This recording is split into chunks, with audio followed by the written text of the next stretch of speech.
right, today we're going to look at a simple reversal from side control. It's a great reversal, completely changing the position, or you can use it also as a re-guard, and we'll take a look at both of those right now. So as my opponent passes my guard and ends up in some sort of side control, I really want to prevent the crossface, and I do that with a 2-on-1, but I'm crossing my arms, which is not really conventional. One is on the bicep, which is pretty standard. The other is usually up here, but I'm taking my opposite arm and controlling her wrist, which is kind of the furthest point from her lever on her shoulder. And from here, I want to re-guard, but she's going to stop by probably sitting on her side, trying to block this space. A lot of times they fight really hard to try to get this, and when they realize they can't get it, they'll pull their arm back, which really sets up a pretty simple reversal.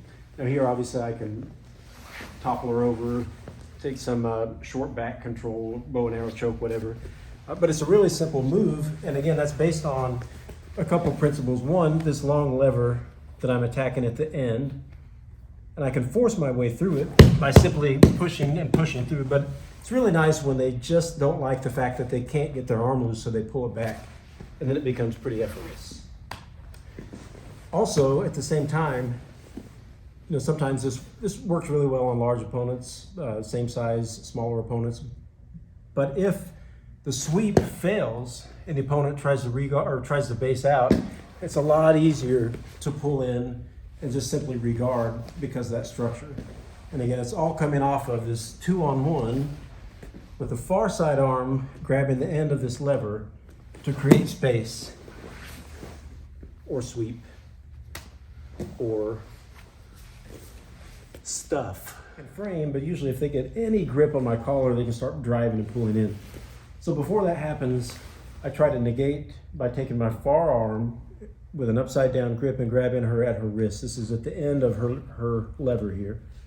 My other hand is placed against her bicep just for additional support. But now no matter how heavy she is or how hard she tries to smash, she's not going to get the crossface. So she tries to drive. What she's not controlling is my lower body, and I can attempt to re-guard. Now most people are going to do what she just did. They're going to sit down so they can block this knee to elbow, which makes it extremely easy, especially if she continues pressure, to use this lever at the end of that fulcrum and turn her over. So as I try to maintain a tight side control, last thing she wants with me being heavier, stronger, is to secure a strong crossface or body lock of any sort. So her main objective is to capture this wrist with the opposite arm and block the bicep. That is a really strong frame.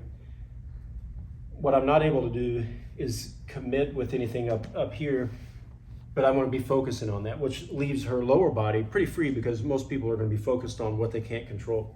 So I'm trying my best, and she's able to escape. Now, if I sit, she's still holding this. Notice how she can disengage this bottom arm, but this lever is negated because she has a very strong post and frame right here. So as I try to pull this back, it's super easy for her to rotate me over. And then all of a sudden, I'm reversed, she's on top, and it was simply by using some mechanics and the principle of a lever. So there's a modification here where I can, if you're flexible enough, which I can get my foot in, some of you may not be able to. But back to the point where my opponent is trying to pull their own arm back. So she's trying to cross face, I'm smashing, she switches her hips. She really wants to get control, but when she pulls her arm back, it makes it pretty easy for me to bring my foot inside. And when I bring my foot inside, I have control. I could hold on with both, but as soon as my foot goes inside, it's gonna be pretty easy for me to just pull her over now. And now I have both of her arms trapped. One, she did this herself by trying to get the underhook. The other I've controlled, and now, pretty much any choke that we want is available.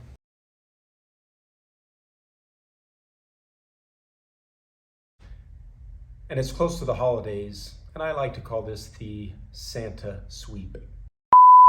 The only reason I don't like that is because it's not technically a sweep, because you only sweep when you start in guard. This is sacral. Santa reversal, the Rudolph reversal. No. Today we're going to look at a reverse.